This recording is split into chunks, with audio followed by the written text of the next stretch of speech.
la particularité de notre projet est que nous suivons une approche de double ancrage. Ça veut dire que à la fois on donne un appui au niveau du ministère, au niveau central, pour renforcer son système de santé, et à la fois on donne un appui au niveau opérationnel. Nous travaillons dans 2 Mogata. Une Mogata est celui de Darnaïm, une zone urbaine, et l'autre c'est Bababé, une zone rurale.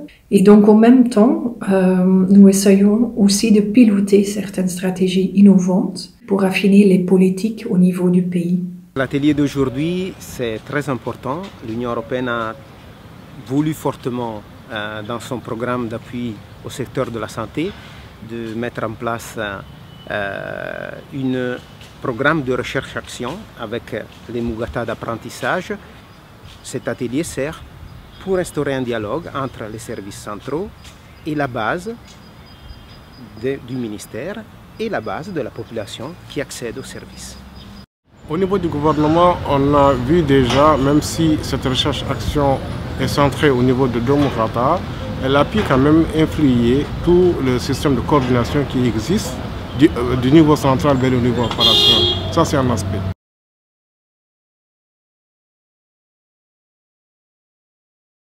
La valeur ajoutée de la recherche-action dans le cadre de la gestion de ce Covid, c'est que vous dites que c'est au moment où le niveau central se préparait déjà par rapport aux décisions à prendre pour la riposte au Covid, au niveau opérationnel, l'équipe des recherches-action ont déjà entrepris en fait, à leur niveau un système plus ou moins résilient pour déjà de façon pratique répondre à certains aspects de prise en charge et de surveillance des malades Covid et même de surveillance au niveau des frontières. Au niveau de la recherche-action, nous aidons à identifier les problèmes de santé communautaire. Depuis le démarrage, nous avons observé qu'il n'y avait pas de ruée au niveau des postes de santé parce qu'il y avait des manquements que nous avons identifiés au niveau de la recherche-action. Les communautés maintenant viennent au niveau des postes de santé.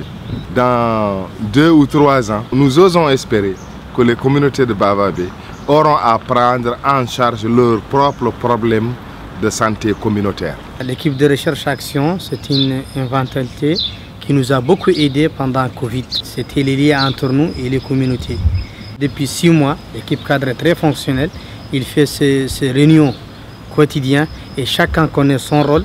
Et c'est ce qui nous a aidé aussi à la place de l'équipe d'intervention Covid qui a été mise en place dans les autres Mogata. Nous, on n'a pas eu ce problème. Nous, on a pris l'équipe cadre et on l'a utilisé comme l'équipe d'intervention Covid. Et ça aussi, ça nous a aidé beaucoup à avoir beaucoup de résultats, beaucoup de choses. Cette équipe cadre nous a aidé un peu à mettre en place les activités contre le Covid aussi, qui étaient des activités vraiment très intenses.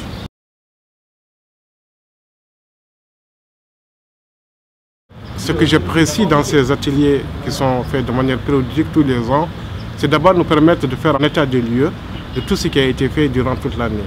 Ça c'est d'une part, et d'autre part développer des pistes de réflexion pour améliorer et pour prendre en compte les leçons apprises de l'année précédente pour essayer de les développer, encore de mieux les capitaliser pour les années futures. Cet atelier, ça nous permet un peu de tirer les leçons de l'action de notre pays et de notre équipe aussi au niveau de la Mogata pour lutter contre le Covid et essayer d'améliorer cette prise en charge de cette riposte au niveau du Covid pour le reste de l'année. Cet atelier d'échange est vraiment important pour nous parce qu'on aura l'occasion d'échanger avec les différents acteurs parce que nous avons les représentants du ministère de la Santé, de l'AIPAS, des organisations non gouvernementales, de la population, des prestataires de soins et voir aussi quels sont les défis et comment nous pouvons évoluer pour vraiment quand même aboutir à des résultats vraiment probants. Comment nous pouvons réajuster nos actions parce qu'il y a des exigences nouvelles avec cette pandémie de Covid. Il faut voir un peu adapter le mode de fonctionnement à cette situation.